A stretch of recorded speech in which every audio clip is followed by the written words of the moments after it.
सबसे पहले आपको और आपके चैनल जोहार एक्सप्रेस को भी जोहार मिले। आज जो बैठक रखी गई थी लोकसभा चुनाव को लेकर, क्या निर्णय हुआ? जी, अभी तो निर्णय चल रहा है। यहाँ लोकसभा के अंदर 8 विधानसभा हैं, जो 8 विधानसभा में लगभग साथी यहाँ आए हुए हैं। अब हम तो पर्यवेक्षक के तौर पर आए हैं, यहाँ के साथ ही निर्णय करेंगे कौन लोकसभा उम्मीदवार उनका होना चाहिए। जो सिलेक्शन प्रणाली के तहत अभी मत चल रहा है और गिनती में जो सामने आएगा जाजम व्यवस्था में, हम लोग उसके साथ हैं और मुझे लगता है कि यहाँ के लोग जो भी हैं वो भी उनके साथ हैं। अच्छा, आज रतलाम बैठी थी और इसके अलावा भारत आदिवासी पार्टी मध्य प्रदेश, राजस्थान और किन राज्यों में चुनाव लड़ रही है? जी, राजस्थान के अंदर लगभग हम 8 से 10 सीटों पर चुनाव लड़ रहे हैं और राजस्थान के अलावा देश के कई हिस्सों में, जिस तरह से मध्य प्रदेश के अंदर, महाराष्ट्र के अंदर, गुजरात के अंदर और दादरा नगर हवेली के अंदर, आंध्र प्रदेश के अंदर, छत्तीसगढ़ के अंदर और झारखंड के अंदर हम चुनाव लड़ रहे हैं। क्या लगता है कितनी सीट निकल पाएगी? अब वो तो हमारे आदिवासी, दलित, शोषित, पीड़ित, वंचित जितने भी लोग हैं, जितने हमारे यूथ कार्यकर्ता हैं, जनता के बीच में जाएंगे और कमल कांग्रेस की सच्चाई को अवगत कराते हैं, उतने अधिक सीटों पर हम फोकस करके नहीं कर पाएंगे। लेकिन जहाँ तक मेरा मानना है, हम अच्छा प्रदर्शन करेंगे और राष्ट्रीय पार्टी को चौंका देंगे कि इस बार बाप का खौफ जोरदार रहा है। भारत आदिवासी पार्टी की जो एक प्रणाली है, सिलेक्शन प्रणाली, वो कैसे, उसके बारे में थोड़ा समझाइए। जी, ये सिलेक्शन प्रणाली उस विधानसभा उस क्षेत्र के अंदर रहने वाले कार्यकर्ता ही मिलकर जाजम पर तय करते हैं कि जैसे आपका लोकसभा में 8 विधानसभा है, 8 विधानसभा के कार्यकर्ता। अब यूँ देखा जाए तो कमल कांग्रेस के अंदर क्या होता है कि वो हाईकमान के ऊपर निर्भर करते हैं। जयपुर, दिल्ली, भोपाल, गांधीनगर ऐसे इलाकों में बैठे हुए नेताओं से टिकट लेके आते हैं। उसके लिए उनको पता नहीं क्या क्या हथकंडे अपनाने पड़ते हैं, पर उन नेताओं को ये मालूम नहीं कि धरातल पर उस व्यक्ति की स्थिति क्या है। या तो कोई पैसों से खरीदता है या फिर किसी और तरीके से खरीदता है, टिकट लेके आता है। अब जैसे मैं यहाँ आया हूँ, आपका ये झाबुआ, अलीराजपुर और रतलाम डिस्ट्रिक्ट है, मुझे नहीं मालूम है कि यहाँ धरातल पर कौन अच्छा है, किसने यहाँ पर मेहनत करी है, किसका चरित्र अच्छा है, कौन व्यवहार में यहाँ के जनता के लिए कौन सही हो सकता है। ऐसा तो सारे लोग अच्छे हैं, लेकिन जनता के घुंघरू पर खरा कौन उतर सकता है, ये फैसला यहाँ के लोग करेंगे। इसलिए हमने निर्णय भी इनके ऊपर थोपा है कि बैठ के एक अनुपातिक तरीके से हर विधानसभा से एक अनुपात में कुछ व्यक्ति आएंगे, जो व्यक्ति आएंगे वोटिंग करने के लिए, वो भी उनकी विधानसभा में आम राय से उनके सामने भेजेंगे, तो वो मिलकर वोट करेंगे और उनकी सहमति से जो कोई कैंडिडेट आता है, समाज हित में, हम सबके हित में और इस लोकसभा के हित में, आने वाले देश और समाज के भविष्य के लिए जो भी सही है, हम उसके साथ करेंगे। जब से देश आज़ाद हुआ तब से दो पार्टियों ने बारी बारी से राज किया, कांग्रेस और भाजपा ने, तो और भी नेशनल पार्टियां कई सारी है, तो भारत आदिवासी पार्टी को और जो कार्यकर्ता हैं उनके एक अलग से पार्टी बनाने की क्या ज़रूरत पड़ेगी? सबसे पहले ये बताना चाहूँगा कि कमल कांग्रेस कहेंगे अपन इसको, अलग अलग नहीं कहेंगे, क्योंकि राजस्थान के अंदर चुनाव हुए, आप सबने अखबारों में देखा होगा, सोशल मीडिया पर सुना होगा कि दोनों पार्टियां एक होकर लड़ी है, चाहे वो डूंगरपुर का जिला प्रमुख बनाया, वो भी देखा होगा। तीसरी बात यह है कि आज तक आदिवासी के वोट बैंक को इन्होंने बटोरा है, हमारे मूल मुद्दों पर कभी ध्यान नहीं दिया और दोनों ही पार्टियां एक सिक्के के दो पहलू हैं और धीरे धीरे हमारे अधिकारों को लूटा, हमारी जल जंगल जमीन पर प्रहार किया। उन्होंने ये कहा कि विकास के करेंगे और विकास के नाम पर विनाश किया है। जिस प्रकार से आप देख सकते हो केवड़िया का आंदोलन, स्टैच्यू ऑफ यूनिटी के नाम पर हज़ारों लोगों को विस्थापित किया, पर उसके लिए वापस कहाँ रखे इस जगह नहीं तय की गई। उसी प्रकार से कोई बांध बनता है, वहाँ से हटाया जाता है, खनन के नाम पर ज़मीन आदिवासी की ली जाती है। तो अभी हसदेव का जंगल देख रहे हो आप, यह कितने लोगों के साथ ये हो रहा है। मतलब आदिवासी के साथ में हर दिन अत्याचार होता है, तो सरकारों को कभी लगता नहीं किसी इंसान के साथ हुआ है, लेकिन शहर के अंदर एक छोटे से जानवर के ऊपर भी अत्याचार होता था। हज़ारों संगठन सड़कों पे होते हैं, हज़ारों मीडिया एक साथ दिखाती है, आदिवासी की ज़िंदगी के बारे में कोई सोचता नहीं है। इनके आज भी हम आदिवासी इलाकों में जाते हैं, आप भी जाते होंगे, मेरे मीडिया बंधु साथी जाते होंगे, जो देश का चौथा स्तंभ है। और आज मीडिया की हालत भी ये है कि वो पहले छप कर बिकता था और आज अधिकतर बिक कर छप जाते हैं। तो आप भी जानते होंगे कि बहुत सारे गाँवों में देखते होंगे आज भी आज़ादी के 75 वर्ष बाद भी मूलभूत सुविधाओं के लिए तरसता है और वही मालिक आज ऐसी हालात में जी रहा है कि 2-3 किलोमीटर कभी अखबारों में तस्वीरें देखते रोना आता है कि कोई बीमार हो जाता है, उसको घाट पे पकड़ के ले जा रहा है। किसी के गांव में आज तक स्कूल नहीं है, कहीं रोड नहीं देखी हुई है, पानी के लिए 3-3 किलोमीटर कोई मटका लेके जा रहा है। यह हालात है। और कोई गंभीर बीमारी हो जाए तो कोई ध्यान देने वाला नहीं है, शिक्षा के नाम पर ध्यान देने वाला नहीं। इन हालातों से आज भी आदिवासी जूझ रहा है।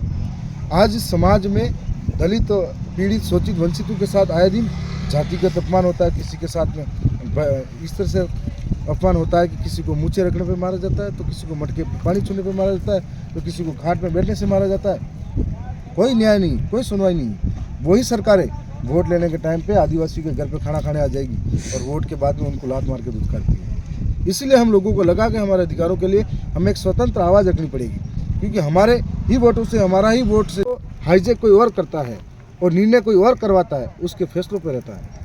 इसलिए कि हमारी व्यवस्था ऐसी है कि वो हाईकमान के माध्यम से टिकट लेके आएगा, हमारी व्यवस्था में धरातल से टिकट मिलेगी। तब जाकर ये व्यवस्था इसलिए बनाई कि आज मैं जो विधायक बना हूँ, मेरे वहाँ की जनता ने मुझे बनाया है और वहाँ की जनता ने बनाया है, तो मैं जनता के उत्तरदायित्व हूँ। यदि मैं नहीं बोलूँगा तो मेरी जनता टिकट काटेगी और उनके अंदर अगर वो बोलेंगे आदिवासी के लिए तो उनका हाईकमान टिकट काटेगा। ये फर्क है। इससे यह स्पष्ट होता है कि राजा का बेटा राजा न बनेगा। जी, राजा का बेटा राजा नहीं बनेगा। जो असली हकदार है वो, बिल्कुल, जो असली हकदार है वही आपका सेवक बनेगा। और हमने पहले दूसरों के महलों में जाकर गुलामी किया करते थे, दूसरों के महलों की झंडियाँ उठाते थे। अब हमने ये ठान लिया है, हम अपनी झोंपड़ी के राजा खुद हुआ करेंगे। मैं आपके जीवन के बारे में पूछना चाहूँगा कि थावरचंद डामोर विधायक बनने से पहले क्या थे, क्या करते थे और एजुकेशन क्या है? मैं एक साधारण परिवार से हूँ। मेरे पिता खेती बाड़ी करते हैं और माता गृहिणी है, भाई BSc BEd कर रहा है, करी है। मैंने भी ये BEd करी है और अपने बेरोजगारी के जीवन में जूझ रहा था कि कहीं से छोटा मोटा रोजगार मिल जाए। और साथ साथ में सामाजिक मूवमेंट जो चल रहा था दक्षिणी राजस्थान का, उसका हिस्सा बनकर जगह जगह पे आंदोलन होता, धरने और ज्ञापन होते, तो उसमें भी इंटरेस्ट लेके जाया करता था।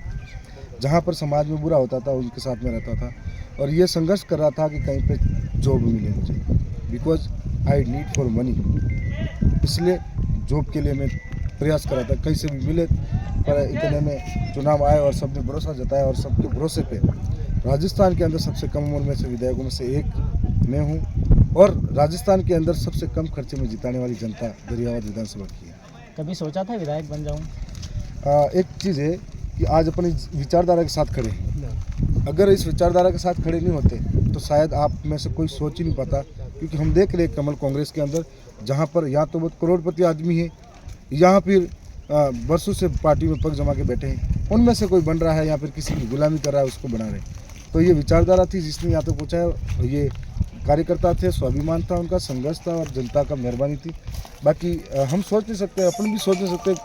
अपने भी पहले सोच हुआ करती थी कि चुनाव लड़ेंगे तो यार बड़ी बड़ी पार्टियों के सामने कैसे जीतेंगे, करोड़पति लोगों के सामने कैसे लड़ेंगे। लेकिन ये सब एक सभी जनता, कार्यकर्ता और विचारधारा ने करके दिखाया। और इसमें आप भारत आदिवासी पार्टी को, इसके अंदर भी आप सभी लोग सपना देख सकते हो कि मैं सांसद बन सकता हूँ, मैं MLA बन सकता हूँ, प्रधान बन सकता हूँ। बाकी आप कमल कांग्रेस के अंदर 70 सालों तक जूते घिसते रहो, नहीं बनोगे। जिस प्रकार से अभी देखो आप, हमारे आपके पड़ोस में दक्षिणी राजस्थान में बांसवाड़ा डूंगरपुर सीट है, उस पर महेंद्रजीत मालवीय करके लगातार 7 बार विधायक रहा और उसके खिलाफ, वो कांग्रेस में था, उसके खिलाफ बीजेपी वाले लगातार 35 सालों तक संघर्ष करते रहे। और फिर उसी बीजेपी वालों ने ये कहा कि ये भ्रष्टाचारी है, लेटर वायरल किया और इसके ED की जांच कराई जाए। और फिर उसको डर लगा या भ्रष्टाचार का पैसा जाएगा इसलिए या जेल में बैठना पड़ेगा, और बीजेपी में जुड़ा और जुड़ते ही वो साफ हो गया, भ्रष्टाचार के दाग हट गए। लेकिन सवाल ये है कि 35 सालों तक जिन्होंने उसके सामने संघर्ष किया, उनका संघर्ष खत्म हो गया पल भर में और उसको टिकट मिल गई। तो इसीलिए वहाँ अपन सोच नहीं सकते, या ईमानदारी के साथ में, चाहे वो मजदूर का बेटा है, किसान का बेटा है, चाहे कोई भी गरीब व्यक्ति है, उसको जनता यहाँ से वहाँ तक पहुँचा सकती है। ये हो सकता है। ठीक है। विधायक बनने से पहले हमने सुना है कि NSCI जो कांग्रेस का एक संगठन है, उसमें पहले छात्र लीडर हुआ करते थे। नहीं, मैं NSCI के साथ नहीं था। मैं पहली बात किसी भी यूनियन के साथ नहीं था, मेरी उम्र ही नहीं थी। मैं विधायक का जब आप, मैं एक बात बताना चाह रहा हूँ, कॉलेज के अंदर था तो वहाँ पर हम ये देखते थे कि हम कम थे, हमारा ST SC के नाम से भी संगठन तैयार था थोड़ा बहुत, कि हम ये देखते थे कि हमारी रक्षा कौन करेगा इस यूनिवर्सिटी के अंदर। वहाँ पे रैंकिंग से भी हो या किसी छात्रवृत्ति न मिले टाइम पे उस पर भी हो, या हमारे को हॉस्टल में सुविधाओं के लिए हो, या हमारे लिए, जो हम के लिए हमारे लिए बोले लड़े, उसके साथ हम खड़े रहे। ये हमारा थिंक हमेशा थी, चाहे वो कोई भी पार्टी रही हो, कोई भी संगठन रहा हो, तो उसके साथ में उस टाइम खड़े रहे। तो और वहीं से सीखे भी थे बहुत कुछ, किस तरह से अपन आंदोलन करें, किस तरह से आंदोलन का हिस्सा बने, किस तरह से अपनी मांगे रखें। आप एक गरीब परिवार से आते हैं और आप जब विधायक का चुनाव लड़ रहे थे, आपके सामने दो बड़ी दिग्गज पार्टियां थी। क्या क्या परेशानियां हैं आपको चुनाव लड़ने में? मैं अभी 2023 का चुनाव लड़ा, उससे पहले मैं 2021 का उपचुनाव लड़ा। समस्या तब पैदा हुई कि उपचुनाव तो लड़ा, तब पहली बार मैं जोश में सबका सहयोग भी रहा था, घर परिवार से भी रहा, और जितना हो सके वो जिसने भी सहयोग किया। लेकिन एक चीज़ थी कि अपने कार्यकर्ताओं के अंदर स्वाभिमान है और ईमानदारी है और अनुशासन और विश्वास है। तो उन्होंने कमल कांग्रेस की सरकारें जब भी चुनाव लड़ती है तो दारू बांटती है, पैसा बांटती है, मांस बांटती है, सब करती है और डराने धमकाने काम। लेकिन अपने कार्यकर्ता पूरा ईमानदारी से काम करते हैं, उनको नहीं चाहिए दारू पैसा, वो 5 साल का भविष्य चाहिए उनको, और इन 5 साल के भविष्य के लिए काम करते हैं। और इसलिए मेरे को न दारू देना पड़ा, न पैसा देना पड़ा, न मांस देना पड़ा। और साथ में उन्होंने, चाहे वो कोई अहमदाबाद से काम कर रहा है, चाहे कोई अनाज बेच रहा है, तो उन्होंने अपने अपने पैसे भी दिए होंगे और उसके बाद में प्रचार किया उन्होंने। और उनकी वजह से मैं सेकंड पोजीशन पे उस टाइम रहा। मात्र 25 साल की उम्र थी और राष्ट्रीय पार्टियों में से बीजेपी तीसरे नंबर पे गई थी। फिर 2 साल का जो संघर्ष रहा मेरा बहुत बुरा रहा कि एक चुनाव लड़ने के बाद में मेरे हालात ये थे कि मैं रोज़ उन लोगों की उम्मीदों के लिए उनके सामाजिक कार्यक्रमों में भी जाना जरूरी था। वहाँ जाके वो नोट बात होती वो भी करना पड़े, और किसी के कोई मुसीबत आए तो खड़ा भी रहना पड़े। तब मेरे साथ ये स्थिति थी कि मैं किस तरह के प्रयास करूं। तो फिर भी मेरे कुछ साथियों ने सहयोग किया था, जब भी जिस मोड़ पे था बुरे वक्त में, कि 5-50 का भी, और ऐसे भी लोग थे जिन्होंने कार्यक्रम में भी बुलाया, लिफाफा भी मेरे लिए तैयार रखा और दिखाने के लिए सबके सामने लिफाफा भी मैंने दिया। अभी आप चुनाव जीत गए हैं, तो आपकी विधानसभा की जनता को और आदिवासी समाज को क्या मैसेज देना चाहते हैं? जी, सबसे पहले तो मैं यही कहूँगा कि आज मैं जो कुछ भी हूँ, रतलाम में आकर यहाँ बोल रहा हूँ आपके बीच में, तो दरियावद विधानसभा की जनता, वहाँ के कार्यकर्ता, उनकी वजह से बोल रहा हूँ। तो उन्होंने मुझे इस लायक बनाया और आपके बीच में लाके खड़ा करा है, बोलने लायक बनाऊँ। सबसे पहले उनको आपके चैनल के माध्यम से बहुत बहुत धन्यवाद देता हूँ कि मैं आपकी उम्मीदों पर खरा उतरूँगा। और एक मैसेज देना चाहूँगा कि चुनाव हुआ है, 3 महीने हुए, 3 महीनों के दौरान कुछ समय तो आपसे मिलने का रहा, उसके चुनाव के बाद में मिलने के बाद में लोकसभा, ये विधानसभा चली, थोड़े दिन बाद में वापस ये लोग आचार संहिता लग गई। तो हो सकता है कुछ शिकायतें रही होगी मेरे को कि ये काम करवाना है, वो काम करवाना है, लेकिन अभी आने वाला 5 साल बाकी है। इन 5 सालों के लिए आपने मेरे को चुना है। इन 5 सालों में आपके जितने भी मुद्दों पे मैंने वादा किया है उस पर मैं खरा उतरूँगा। और ये कमल कांग्रेस वाले जो लोग हैं वो हर बार गुमराह करते ही और इस बार भी करेंगे, और वो आपको मजबूत रहना है, अपनी विचारधारा के मजबूत रहना है, और जिस लीडर को आपने मत देके जिताया उस पर भी विश्वास खड़ा रखना है और उसको भी जिताना है। मैं पुनः सच्चाई की आवाज़ आप बेखौफ उठाते रहिए, और देश की मीडिया से ज़्यादा उम्मीद नहीं रही है, लेकिन आप जैसे लोगों से उम्मीद है कि देश की जो खबरें हैं उठाए और सही जगह पर लोगों में भेजे। धन्यवाद। धन्यवाद आपका। ये थे